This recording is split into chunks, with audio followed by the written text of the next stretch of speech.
Well, hello and welcome to the Super Connector Show, where I'm delighted to be joined by Laurie Stirling, aka the CEO strategist, who helps business founders grow and scale beyond themselves and build a business that's no longer dependent on just them. So, hello, Laurie, how are you doing? Hello.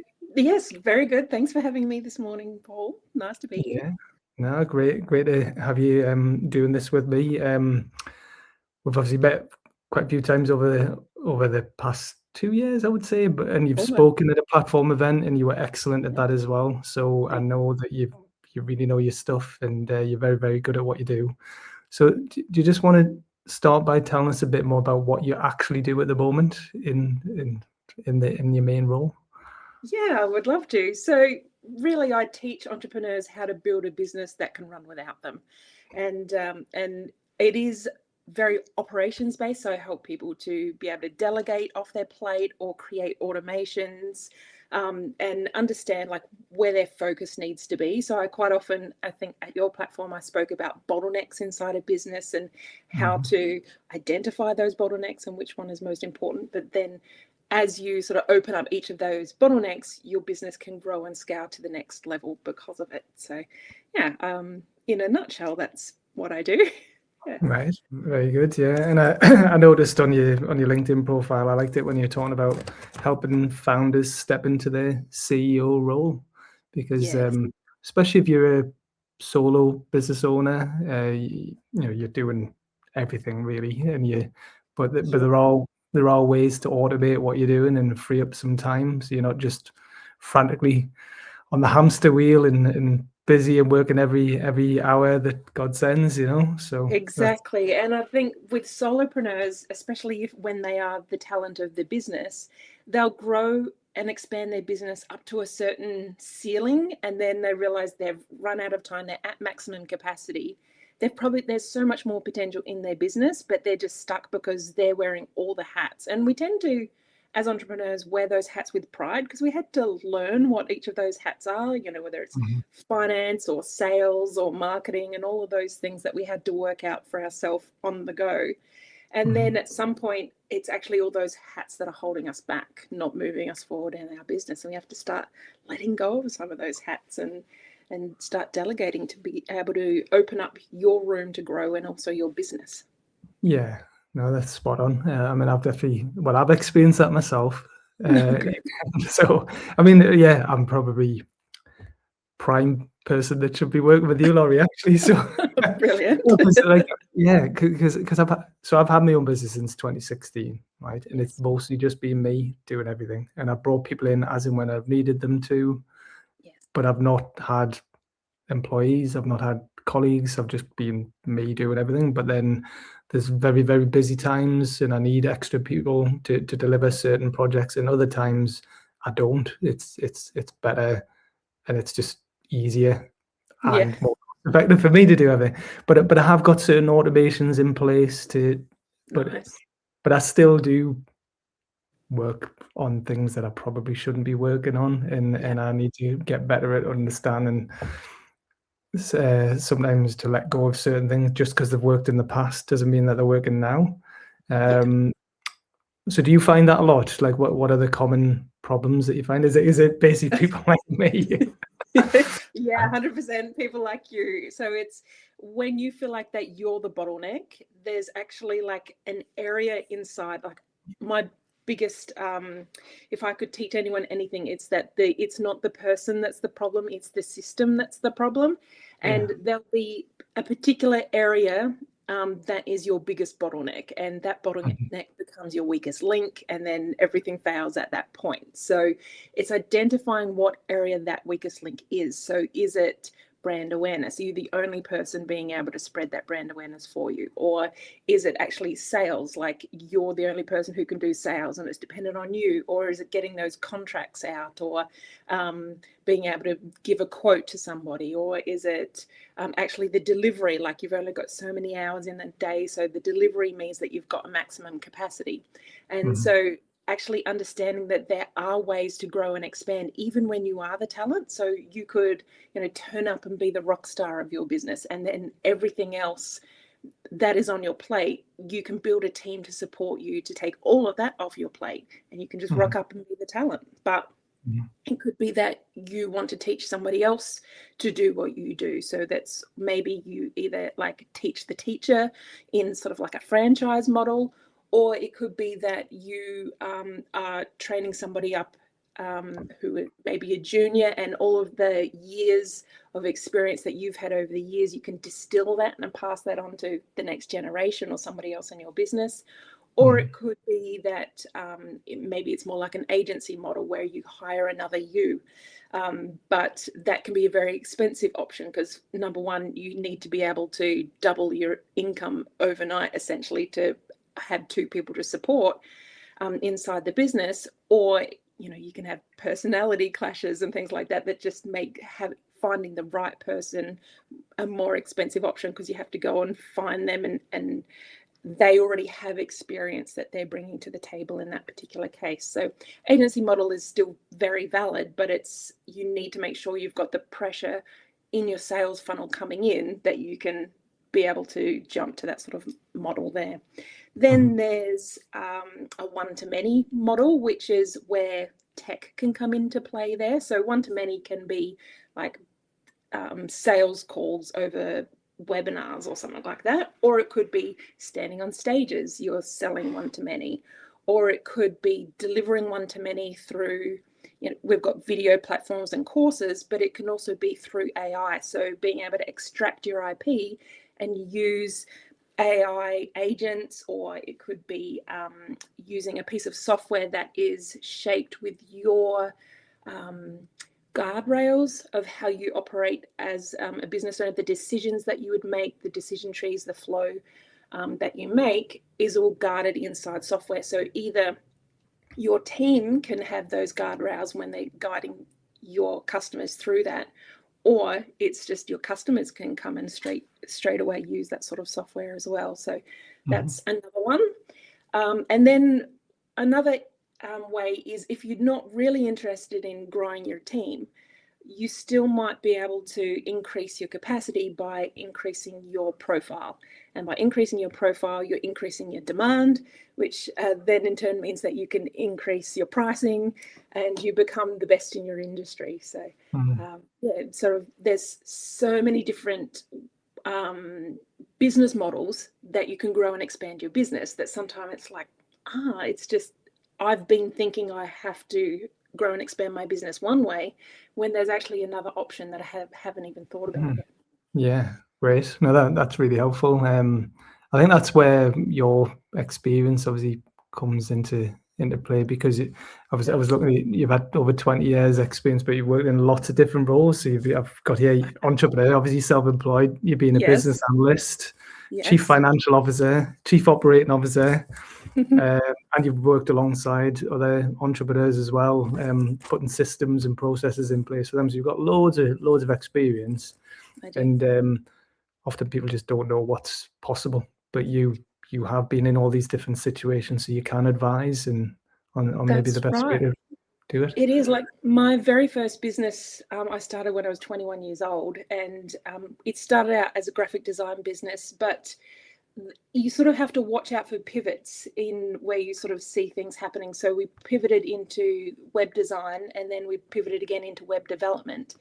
And then we moved from Australia to the UK, and we sold that business. It was an Australian business, and that was sort of, it was great to have sold that business, but I didn't get to sell it for nearly as much as what it could have been worth, because it was dependent on us, that myself and my husband as the business owners, and we couldn't just delegate that to somebody else. There was a skill set that needed to be applied there, and that was the first time I actually experienced that. There's a stat out there that says 85% of businesses that go to sell their business fail to sell because of the main reason being the dependency of the business owner.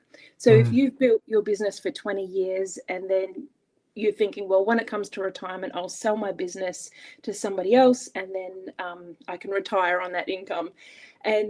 But then most cases that business just has to close, because it's not attractive to a business buyer because of the dependency on that business owner. And so when that is part of your plan, that's a really scary stat, but it is actually possible to extract yourself from the business and get the business to run without you. And when I discovered that, it completely changed the trajectory of the way I was first running my own business. It's sort of like hindsight, I would have run that business completely differently. And then it actually pivoted me. So I became obsessed with operations, because for that 14 years that I was running that business, I didn't know what operations even meant. I kind of thought it was a buzzword. It didn't seem relevant. I was in finance before I started that business, so I knew how to, lodge my tax forms and things like that, thinking that's kind of what you need to know to run a business. I was very naive, but as you can imagine, at 21 years old, learned a lot along the way. But when I discovered operations, I became obsessed with it. I read every book that was out there. I started doing training and coaching in operations. And then when I learned that you can actually build a business that can run without you, I'm like, whoa, what is this magic? I wish I knew this like 20 years earlier. That would have been amazing. But yeah, that was definitely a big pivot. And so I became a coach inside our training program for operational efficiency. And then from there, that was sort of around peak COVID era, I made a pivot out of that industry and ended up becoming COO and CFO for various businesses. And I ended up tripling my income because of that knowledge that I had from operations. And that was sort of like this massive, like, wow, like there's a whole new world that I never knew of, that I need to just tell people that this is possible and show others how to do it too. Yeah, awesome. No, I think that's big important point you made there about if people want to sell their business. But I think also there's a lot of people who maybe want to raise investment as well, and they will struggle if it's too dependent on them. So I know a lot of investors who they don't want to put money into a company that's so reliant on one or two people. They want to put money into a business that has good systems and processes that can scale rapidly with or without them. So that's and the funny thing with like investors is they're looking for a founder who is passionate about what they're doing, because that is what will drive the business forward, but not in such a way that they are going to become the bottleneck. So you still need to have a plan of like, what does exit for the owner look like, so that you can reach that next level and find the potential that's inside the business, and then still be able to have a plan to exit. So that might be selling to a bigger organization, or it might be going international instead of just domestic, and different ways like that. So tapping into that potential and being able to map out what that's going to look like. Yeah. It definitely seems to be like phases that like every business owner goes through, or well, maybe not everyone, but like a lot of them do. They'll start out, they just want to start the business just because they want to be their own boss, or they love what they do and they just want to do it their own way. And then it's just, okay, can I do this? And they get going and they're making some money and great. But then they're trying to grow that, but it's like you say, it's kind of difficult if it's relying on the hours that you spend doing the work. There's a limit to what you can do, but then you might scale by bringing in staff. But again, that's expensive, and it can be time consuming, and it doesn't always work out as well. That's one way, and definitely a lot of service-based businesses that's what they do, isn't it? They bring in more bodies to try and grow the business, but if they have better system, they might still have really poor systems and processes in place. They've just got more people. But if they have good, solid systems and processes in place, they might not even need lots of new people. But if they have good systems and processes and they've got good people, then wow, it's like huge. That's right. Really That's right. And I think it's important to understand what the role of the founder then becomes when you start to step back from the business. So if you think of the business founder as the captain of the ship, then the captain's looking out for icebergs. They know the direction that we're going, and your team is there to back you up. But if you're running down below deck shoveling coal into the engine, and then who's upstairs like showing us the way to go? So it's important that there is that visionary role in every business, as even when you are perhaps planning to exit the business altogether, then making sure that there is somebody else, that legacy that you're leaving for the next person, so they can pick up that vision and continue in that direction. It's still important to have that visionary role in a business. Yeah, no, that's a really good analogy, definitely. So so I guess some of what you're doing, or what you do, and through doing videos and podcasts like this, is sometimes you have to be an educator as well. You have to like make so that people are aware that there is a different way of doing it, before they're ready to implement them. So the people that you work with, would you say that they're people who just, they already know what they want, or are they people who just think, I can't go on like this and I need to change something, but I just don't know how? Yeah, it's that second one. It's usually when people are at capacity and they realize that they've just, they want to go on holidays with their family, but they can't do it without taking the laptop, because they've got to take a client call, because if they don't, then maybe their income will drop over that period of time, or, their staff still needs to be paid, so they have to show up, and, they're holding their staff's livelihoods on their shoulders as well, and that comes with extra risk. So I think it's sort of when you're feeling the heavy pressure and the burden of having a team, or like maybe that's stopping you from trying to build a team, knowing that you don't want other people's livelihoods dependent on you.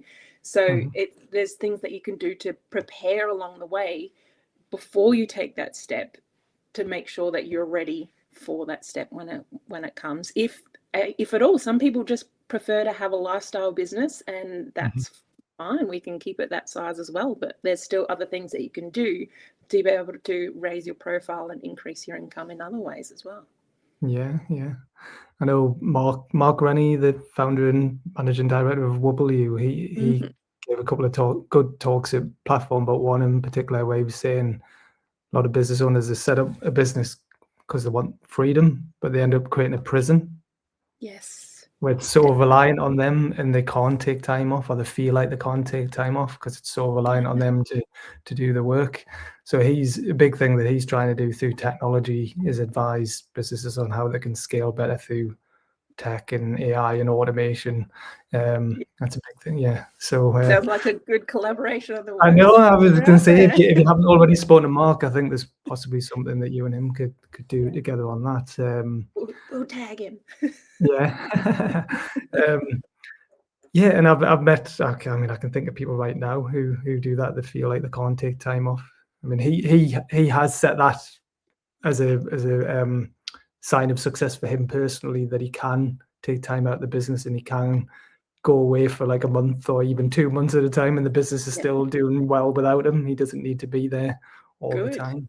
But I know a lot of businesses, even if they are very successful, a lot of business owners and leaders feel like they've still got to be there, or that they're the best person to do a certain thing, and they struggle to delegate and bring other people on.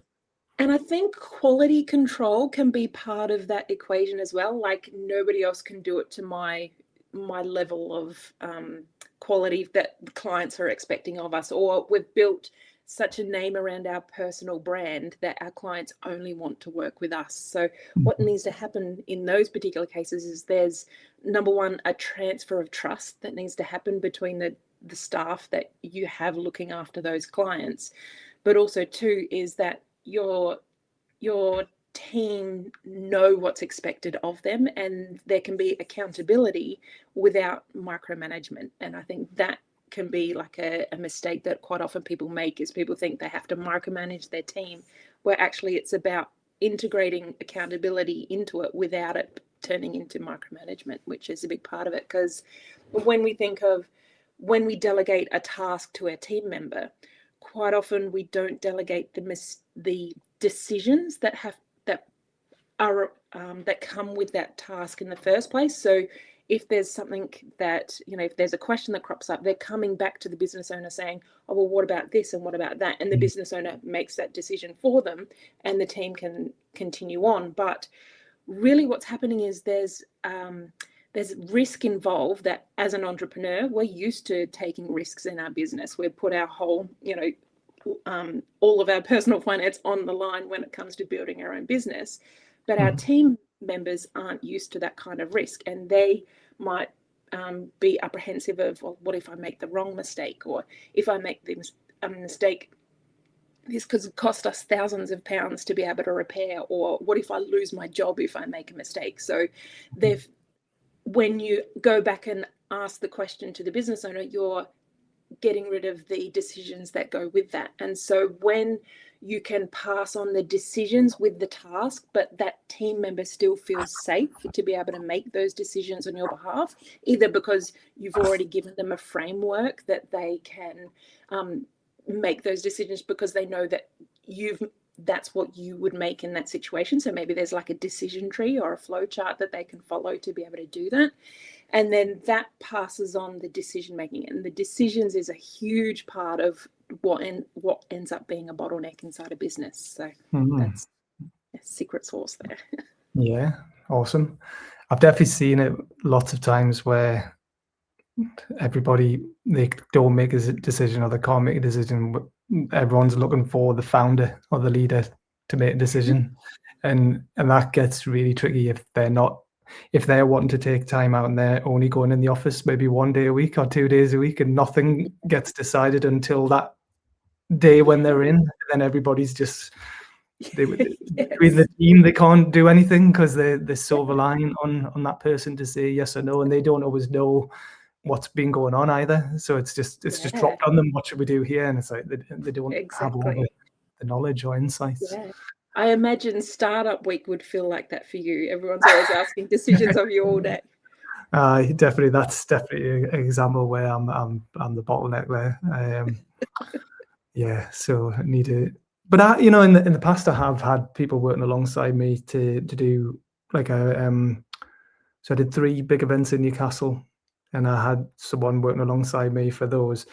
Last year I didn't, and I definitely felt it. Like it was just me. It was me doing everything. And although I have got a business partner now, and he's great at certain things, he's not an events guy. And I'm probably getting a bit older now, but I definitely felt it last year. I was just like, this is insane. Like there's just too much on me doing. Is there another one this year? So I'm not going to do another 5-day multi-venue startup Scaleup week event.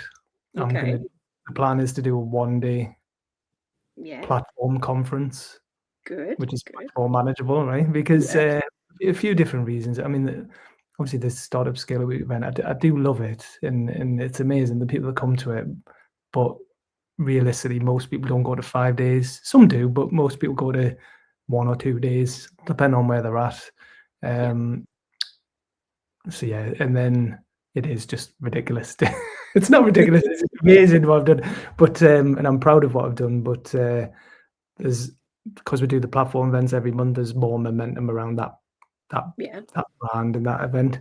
So the idea being we'll make a bigger event around what's already happening, and then what I'm saying is that every week's startup and scale up week.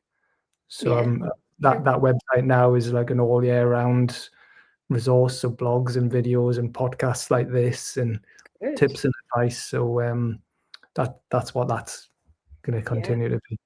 Well, I must have been one of those rare ones that stuck around for the full 5 days. Oh, good. Yes. No, amazing. So no, I appreciate you being there for that. So obviously, like I know that people that are there for 5 days, they get a lot out of it in 4 days or 3 days or 2 days, even just 1 day. But how did you find it then? Because I don't think I've spoken to you about it since. Probably. No, we haven't. Good. I think every single day had a different feel to it. It felt like a different conference every single day that I turned up. But I was there to learn, but I was also there for the networking, and that was immense. Just there were a few people there that I knew already, but it definitely like bolstered relationships and like that too, which was amazing. Actually, side story, side quest. There Go on. was one of the day that the rainbow wig made an appearance. There was a particular speaker that you had, and I was really confused as to why this particular speaker was speaking at the event. It seemed so out of left field, and Right. and I was like, oh, like, why are we listening to this? Like, it didn't make sense. And then it turns out I ended up being a customer of theirs eventually anyway. So I'm So like, who was wow. that? I'm trying to, what was that? It was actually Slimming World, the Slimming World Oh, speaker. wow. Okay, amazing. And yeah, and I actually joined Slimming World in the middle of last year, and I've lost 26 pounds. So Oh, like, wow. Bloody hell. Well done. Well done. Yeah.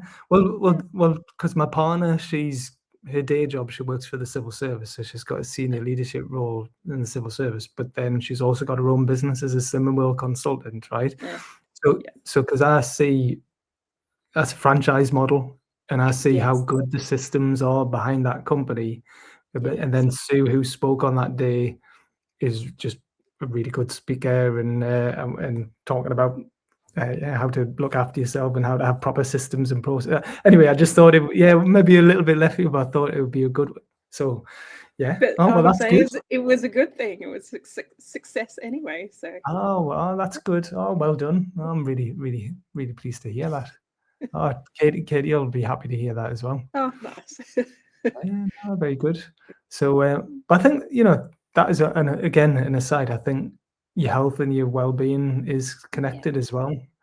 That's right. And I felt like I needed to sort of practice what I preached by putting my health first for once, because I was starting to, like, I was putting so much into my business that my health was coming last, and it was showing on the scales, but it was also affecting like my family life, because I've got 2 teenage boys now, and so keeping up with them is important to me. I want, like, we would go on family hikes and things like that, and then I started struggling on the family hikes, and I'm like, Right. I need to do something about this. So making that a priority and still being able to run my business was like exactly what I preached to all of my clients and my customers. So I'm like, I need to be able to show that I'm doing what I say I'm Yeah. teaching as well. Oh, no, awesome. That's really good to hear. What was I going to say? So we've touched on it a little bit about your background, but you've been doing your own business for 5 years, just over 5 years now. It's actually close to 8 years. Oh, Yeah. okay. Sorry. In your current Bloody hell. guys, I think it says on LinkedIn 5 years, but you've been working before that. Have you been? Yeah. Tell us a So bit about some of the companies you've been working with, or people you've been working with in the creative industries, or. yeah, so when I moved from Australia to the UK, that we sold that business. So I started a new company here in the UK so that I could do freelance work, but the freelance was a lot of overseas. It was Australian and US customers. So when I was doing that, yeah, and I was doing like fractional COO work. So when I left the coaching freelancing, that's when I started doing what I was already teaching and coaching, but from the inside of people's businesses. So like getting inside their business, building the processes for them, and also looking after their team. So at one stage, I had like over 20 people that I was in charge of over, I think, 3 different businesses at that time, and doing that fractional COO work. So that was, that's what I was doing before that. But then it was probably about 5 years. Yeah, probably about 5 years ago now that I went into the actual coaching side of things, so that I could share my knowledge to everyone, all the entrepreneurs out there that found themselves stuck in their business. Yeah. Okay. Cool. So yes, in case people hadn't noticed, you have got a bit of an accent. So you're not originally from the UK. So why you're from Australia, and Yes, then from why? Yeah. Whereabouts in Australia? I was born and bred in Adelaide, and then moved to Queensland once I got married, and that was where I started my business with my husband. Ran that for 14 years, and then moved over here, and then sort of started again. So once I finished that business, I started. I went into coaching mainly because I was helping entrepreneurs to be able to live on unpredictable income, because that was what I had done for the last 14 years. And I was noticing that there were other entrepreneurs that were struggling with that around me. And I'm like, oh, I've done this. I've got experience doing it. I have a finance background. This definitely felt like an area that I can really help with. And what I was finding is I was working with clients and I could diagnose the problems that were happening in their business by looking at their metrics and their numbers, but I couldn't fix the problems until I went deeper into operations. And that was like, oh no, this is the way I need to go now to help with operations. But the problem is most people aren't Googling, how do I fix my operations? It's more that surface level tension of like, I'm creeping, getting closer to burnout. Things have to change. I need help with the processes in my business to be able to grow and scale. Okay, cool. And why did you move from Australia to the UK? As you don't laugh too much there. Yeah, well, it's something that my husband and I had talked about for many years, but basically it was opportunity. My husband ended up working for a Norwegian tech startup. So we were in the web development industry at that stage. And because we wanted to move to the UK, he had to have an actual job. We couldn't just move the business. He needed to have a salary for the visa application.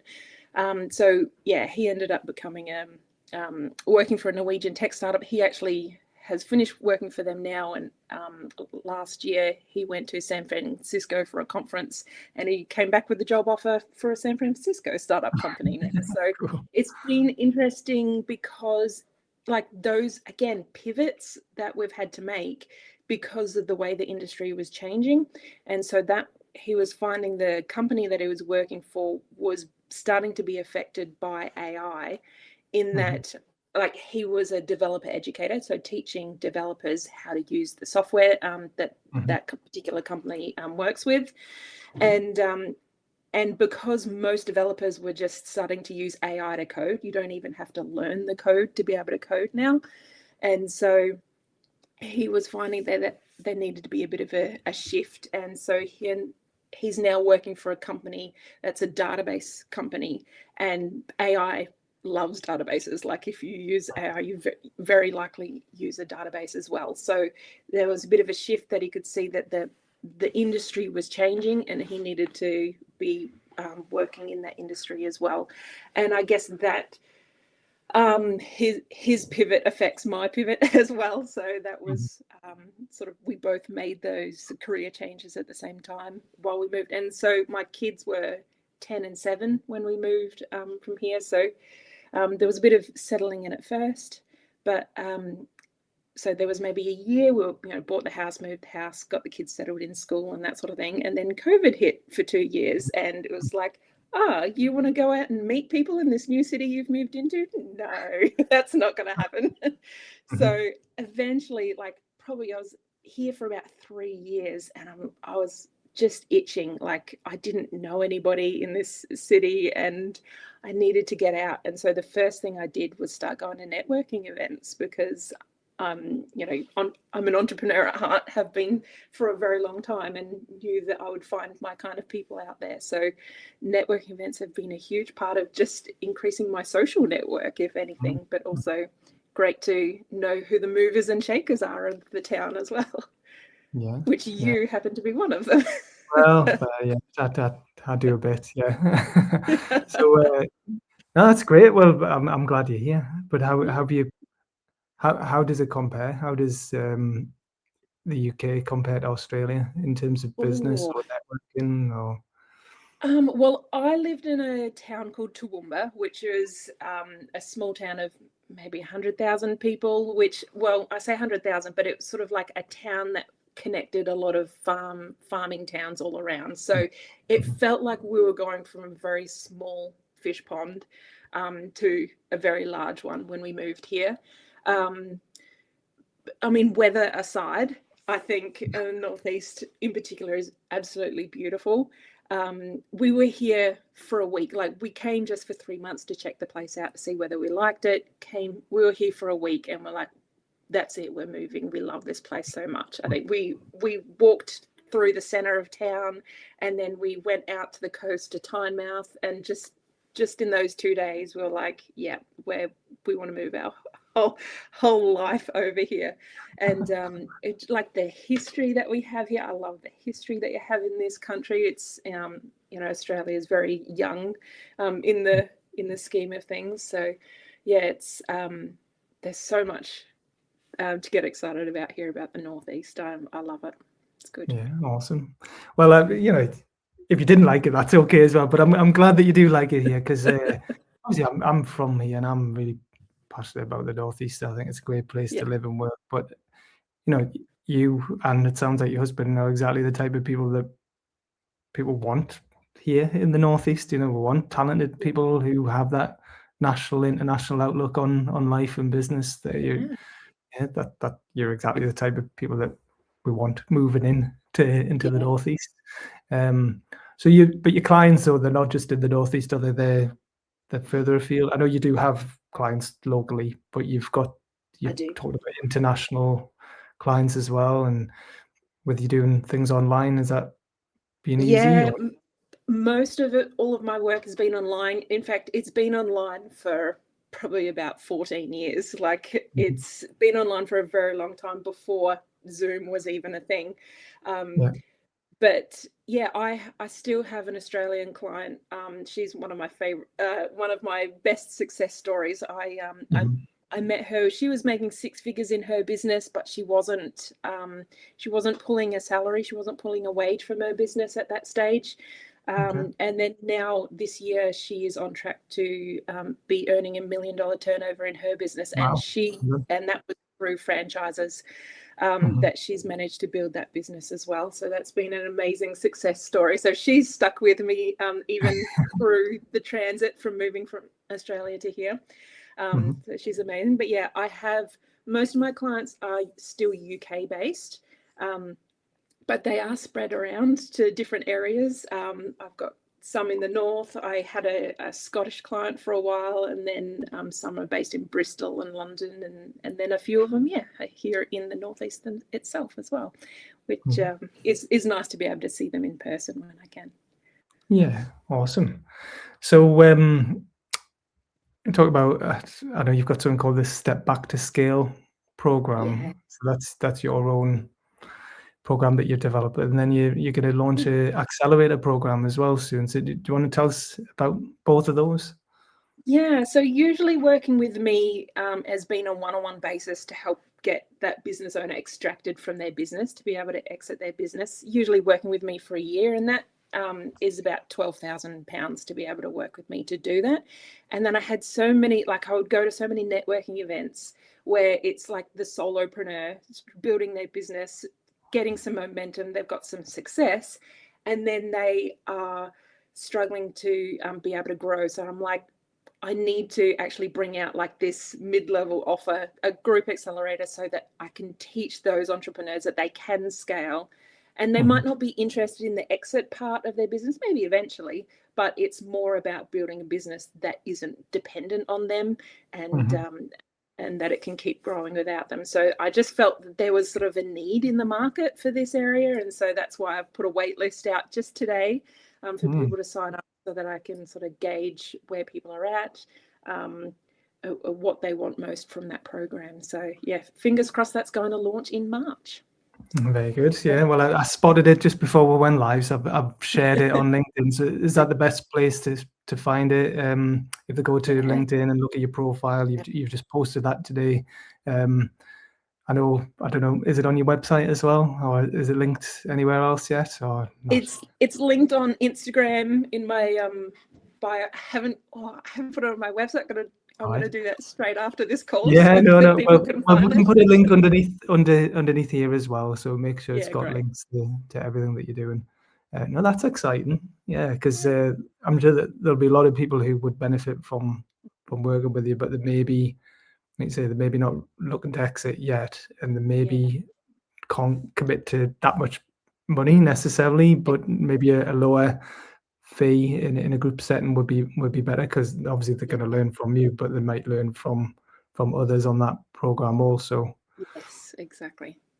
Very good. Very good. Exciting. Yeah. Okay, so if people, again, we've touched on a little bit, but if someone did want to work with you, what's the best way to get in touch with you? Is it?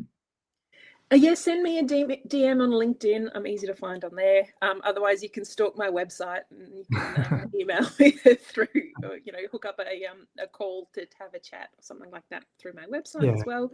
I'm also on Instagram. I like to share my art on Instagram as well, so you might get a little bit of that while I'm there. Nice. Yeah. What sort of art is it? Because I think I think I am following you, but I'll have another look at your art. Yeah. Yeah, so it's oil paints that I usually do. Yeah, I've been painting some Australian birds lately because I was missing home. So I thought, you'll see some on there. But yeah, I don't share it often, but like I said, it's kind of like that practicing what I preach, is taking time for ourselves and for our hobbies and things like that as well. Yeah, no, I love that. And then if someone got in touch, you would book an initial chat, video call, and then find out where they're at and where maybe Yeah, that's right. I tend to do a bit of a test to see like what is the biggest bottleneck in their business at the moment, because it can be different areas. It can be like cash flow can be the bottleneck, like capacity can be your bottleneck, sales, leads, brand awareness, all of that, different bottlenecks in your business. So that tends to be, I do a bit of a diagnosis first to see what area is going to get us the quickest, quick wins. And then we start benchmarking some numbers to start with, and then we kick off and start automating and delegating. Very good, very good. Well, that actually I scribbled down and we talked about before what the difference between automation and AI. I think people are saying something's AI, but it's not. It's actually automation and connecting different apps and technology together. So, do you want to talk a bit about that? Yeah, so automations have been around for a long time. Like it's not a new concept, but AI is a new concept, and a lot of people seem to think that creating an AI bot or an AI agent is the answer to all their problems. And really, it is just an automation. It's understanding what are you doing manually that could be done through technology. So if there's any process currently that that you look at that process and think, if I had to bring in, if my business 10 times overnight or 100 times overnight, what systems would break first? Because that is usually a sign that your business isn't set up to scale. But if that's when usually technology comes into place, is what can we automate? But there's still kind of like understanding what the secret sauce is inside of your business that made it a little bit magic to work with you in the first place. And so sometimes we can grow our business so big and so quickly that we forget what it was that our clients wanted to work with us first. So for example, it might be, let's say a web designer wanted to work with a client. It's actually probably that onboarding, the first initial set of questions that you're pulling that information from the client to know exactly what they want. That can be crucial to be able to make sure that what you've delivered for their client is exactly what they wanted.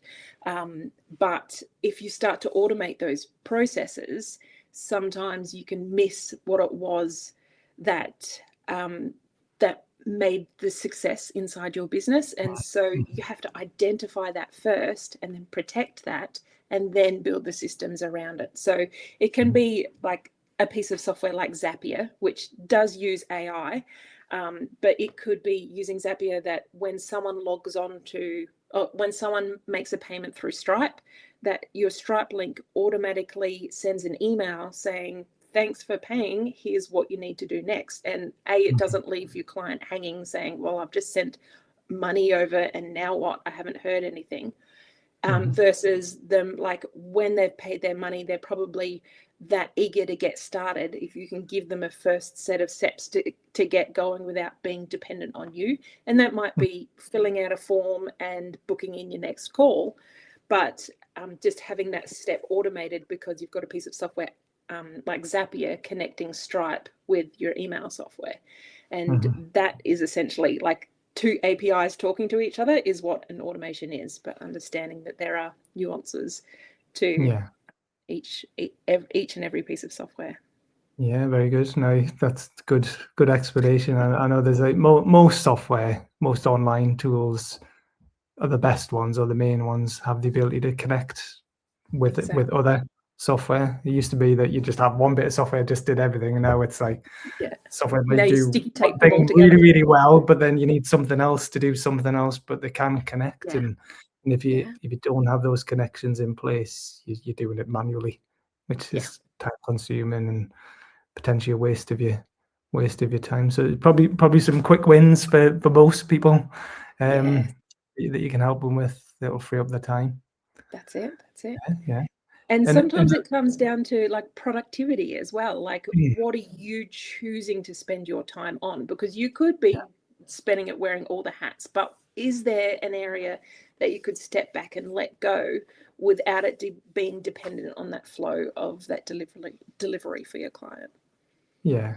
Oh, there's definitely. I mean, I know there's things I do that I love doing, and there's other things I'm really not that bothered about doing. I'm quite happy for someone else to do, or for technology to just do that for me. And I've got some things in place, but there's probably some more. Well, there will be some more that I need to take a look at and map out all the different things that I do and work out, do I still need to do that, or should I stop doing that? That's right. And are there pain points? Like, even if you were using a team, is there an area that keeps like causing issues, that maybe it's like the backwards and forwards, or there's a delay because we're waiting on the client to do something and then we have to send them a reminder to do that? Is there actually a better way of doing that process from start to finish that reduces the backwards and forwards in the first place? Yeah, no, totally. So then AI, then what's your thoughts on that? I know it's here, isn't it? People are using it, but are all your clients using it, or are they all asking you about it, or are you encouraging them to use certain AI tools? Definitely encouraging AI. I love it. To a certain extent, I think, like I said about that magic, what makes that magic piece that's your business is special. Sometimes it's not using AI is what makes that process special, but we can use AI to back us up in lots of other ways. So I'm amazed every week. I feel like I'm amazed at something else that I've discovered that AI can do for us. And like, I've always been a systems person, so anything that can upgrade a system, I'm always out there keeping my nose to the ground, listening, like what's out there, what are people telling us, how are they using it in a new and different way. I also don't think it has to be as expensive as some people are using it, but I mean, I've used it to like what I call vibe code my own app. I don't know how to code, but I can build an app because my husband, he's the web developer, and I couldn't have explained to him what I wanted that app to do at all. But for me, because I was working directly with the software, the vibe coding, I could get it to build an app for me, and then actually make a prototype that actually worked, and I could send it to my clients. And I did that like in one Saturday. And I think, and I shared that with Mark Rennie actually, and he's like, actually, you've got some good bones here. This is actually pretty good. So it's nice to be able to, and that's sort of the structure of that one-to-many IP, that you can build your own like minimum viable product just by vibe coding it yourself, and then you can take it to the next level. So you're testing it out on your clients and things like that, maybe to start with, but then once you know that works and that you're already getting results from it, then you can take it to the next level and get a developer to help you build it out properly. Because I still needed a developer to build mine out properly. Yeah. Awesome. So are you using AI much for your own business, or do you use multiple tools, or do you have a preferred tool? Yes, probably just the plain LLMs are my main go-to, that I'm always asking them questions. But then I've been playing with AI agents. So being able to get the AI agents to create automations. So I've been playing with one that will help me find my ideal clients on Instagram, and then be able to connect with them and like them first, and then, hopefully we can engage with each other's content and then move on from that way. But the AI is helping me find those ideal clients in the first place, which is pretty good. Like I said, vibe coding. So I use bolt.new to vibe code. There's lots of others, lovable.dev and things like that all do. And in fact, I think you could do it inside Gemini. You can vibe code in there too. So yeah, that I think at this stage they're all very similar. My husband loves using Cursor. I can hear him in the other room just talking to his computer these days. I'm like, that's just a whole new world of the way that people, the way the industry has been impacted now. But yes, it's exciting. Very good. No, good tips there. Some of them I've not used. I mean, I use the main ones a little bit. I don't use them loads, but some are better than others for certain tasks. I find so.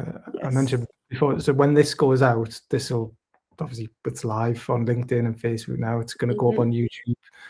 I'm going to get the transcript and I'm going to put that in a Google Gemini to help create a blog summary.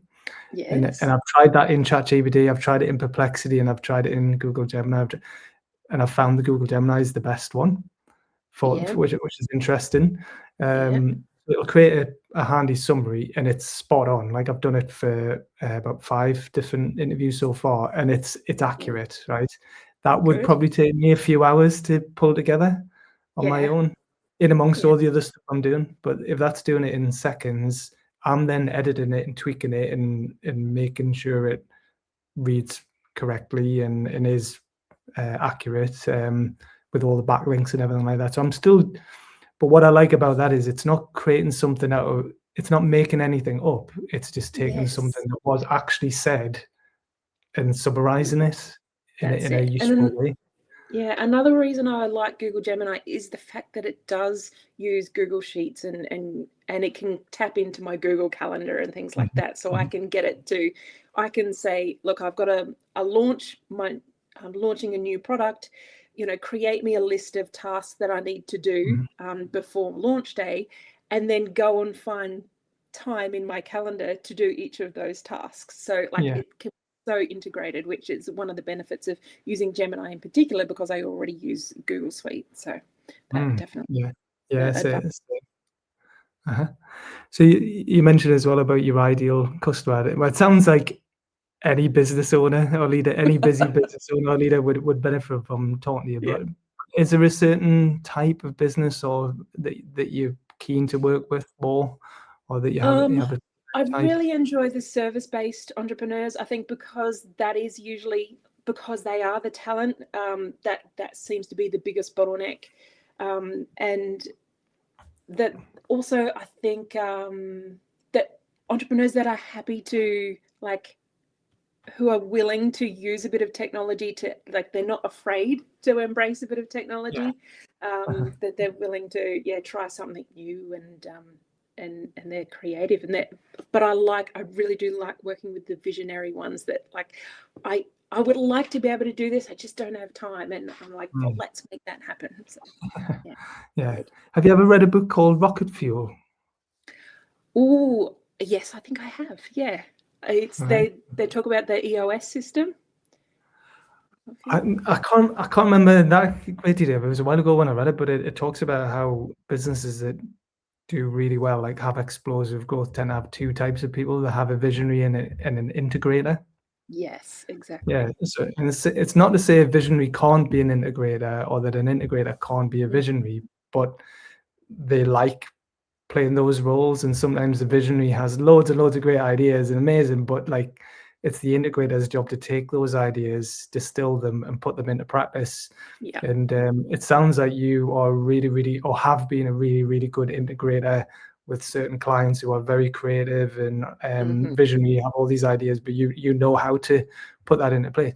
But then in your own business, you can be the visionary in your business, and you know which tools can help you. Can be maybe AI and agents can, or the integrators for you, or other people That's that you it. work with. Yeah, Yeah, when I did because I did read, I've read a few of his books, and so I did the test, which tests are you a visionary or are you an integrator? And I was actually smack bang in the middle. I had certain visionary tendencies, but also that integration, and it was sort of very unique to be finding myself there in the middle. So yeah, it was weird for me because I'm like, I could see both sides of the coin, yeah, and I think that was part of perhaps the uniqueness that I bring to the table for my clients. So it's yeah, kind of no, nice. yeah, no, definitely. I definitely think you're in a unique space, and I don't know, I can't think of anyone else who's doing what you're doing the way you're doing it. So definitely, if anyone's listening to this or watching this, I would encourage them to speak to you. Brilliant. So yes, what's next for you then? I think you said you've had a busy January. February, you're going to take it a little bit I easier, haven't maybe, read and then that. you're going to get really busy again in March. Yeah, well, behind the scenes, I'm still very busy because I am preparing to launch my new accelerator program in March. So I'm creating all my assets that I need to make that all happen. January is very busy, which has been a nice start to the year. So part of what I do on the side is I do some mentoring for brand new business owners who are just starting out. And I do that through master.com. They get government funding to be able to do a boot camp, which teaches you the business skills that goes alongside the talent that you hopefully already have or you want to launch inside your business. And that provides like a mentorship for not only just the 10 weeks of a boot camp, but a continuing 6 months after that as well. So big plug to that one. We have one in the Northeast specifically, and I help run that little cohort as well. So yeah, exciting. That's Awesome. kept me busy. Yes. Yeah, no, very good. So we'll put the links underneath again, and people, depending on where they're watching it, they'll be able to find your profile. But get in touch on whatever social media platform. LinkedIn's your main one, is it? And maybe Instagram. But then you've got your website. Is it just lauriestirling.com? It is, yes. Hey, And there it's you go. funny, I was looking at my Google Analytics the other day, and the biggest lead for my Google Analytics is to spell my name, Laurie Stirling, Stirling with an E instead of an I. So that seems to be the biggest thing that is Googled is Laurie Stirling with an E and an I. So oh wow, you'll that's find me here right. today. Yeah, cool. Well, Laurie, brilliant. Really enjoyed talking to you, and yeah, excellent at what you do. So keep doing it, and I hope your accelerator is very popular, and you get lots of people signing up. Thank you. Fingers crossed. We'll see you there. Yeah. Well done. All right. Thank you. Thanks, All right. Paul. Have a great day. See you Cheers. later.